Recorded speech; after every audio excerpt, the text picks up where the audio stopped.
नमस्कार, मैं आपका दोस्त CA Manmohan Jindal, registered value and institute in financial assets. So today we shall discuss the caveats, limitations, and disclaimers not to be used in a valuation. Means what caveats are to be used in the valuation report. We shall discuss in another video, but here we are discussing what caveats, limitations, and disclaimers are not to be used in the valuation report.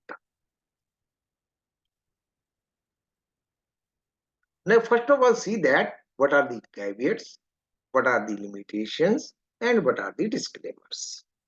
So, caveats are warnings and cautions to the client and user of the services. तो कुछ warnings हैं, कुछ questions हैं कि जो जिसने इस service को यूज करना है. Limitation is restriction on the scope of the RV work, including inspection or investigation of data available for analysis that may be present or known to the RV at the outset of the valuation engagement or that may arise during the course of evaluation assignment. Means limitation क्या है कि valuer के ऊपर कुछ limitations हैं कि आप ये नहीं कर सकते, वो नहीं कर सकते, एनालिसिस नहीं कर सकते, आप यही डाटा मान लीजिए जो हम दे रहे हैं और उसका ड्यू डिलिजेंस के ऊपर थोड़ा सा तो इस टाइप से उसकी इंडिपेंडेंसी थोड़ी कम करने का प्रयास. Disclaimers is a statement intended to specify or delimit the scope of rights and obligations that may be exercised or enforced by the parties in a legally recognized relationship. So, disclaimer is that I disclaim for this data, I disclaim for this information, I disclaim for this say piece of information.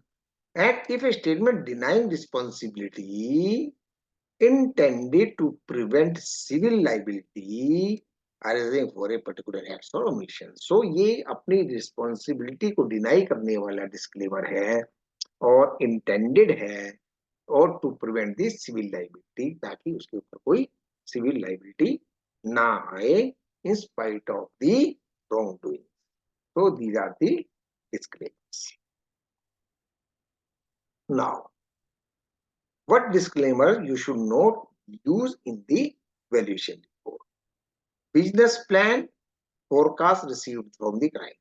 यदि client ने business plan या forecast दिया है, तो are we giving a disclaimer for the business plan and forecast received from the client without applying test of reasonability and due diligence. So total rely करना उस business plan के ऊपर, उस forecast के ऊपर जो क्लाइंट ने दिया है, तो आप सीधा डिस्क्लेमर दे दें कि this business plan and forecast is received from the client hence taken as it is without doing the due diligence, without doing the any analysis, without comparing the circumstances prevailing, without comparing the similar companies, without comparing the industry data. So this disclaimer will not work.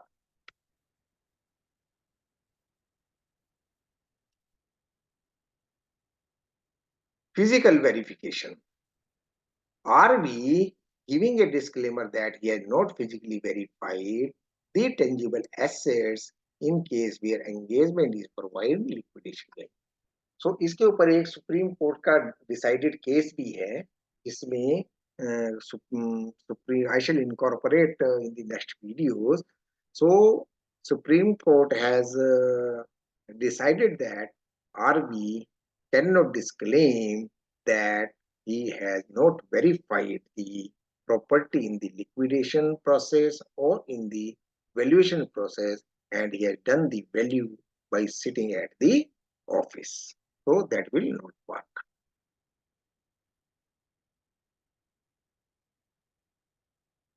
Market related data. So are we giving disclaimer for the market related data implied in his reports? Example, beta, discounting factor, comparable companies, comparable transaction, valuation metrics without testing appropriateness of the same.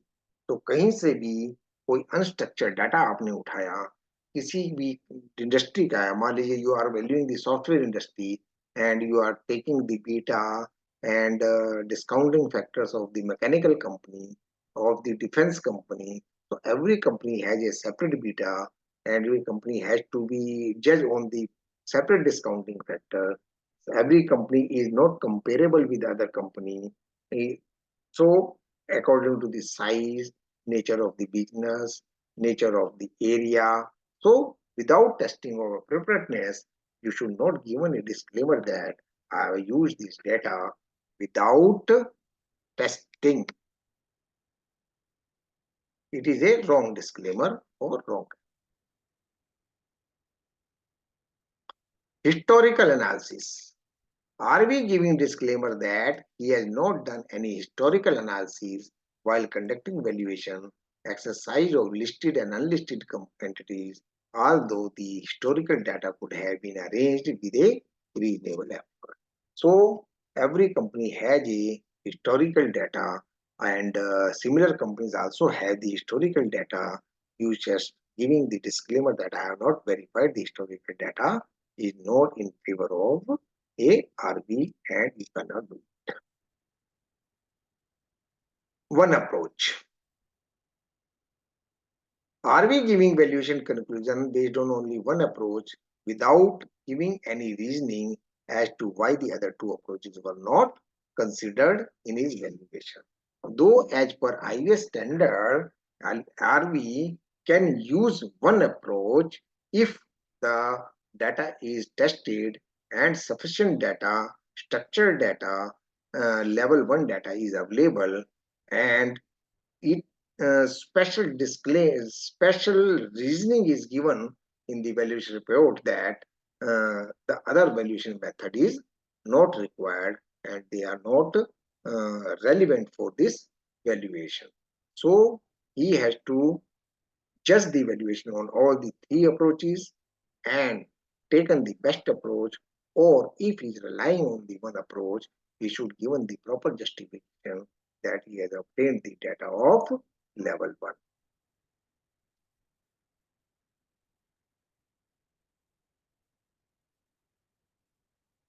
Another expert, यदि दूसरे expert की value आप लेते, are we giving disclaimer for the work done by another expert and the findings of the same does not form part of report of RV? So you cannot disclaim the liability of the taking the value of the other expert. You should judge his capability, his working knowledge, his area of specification, his class of asset before obtaining the information from the expert. So even though you cannot disclaim that I am not responsible for the report submitted by the expert valuer because you are including his report into your valuation report.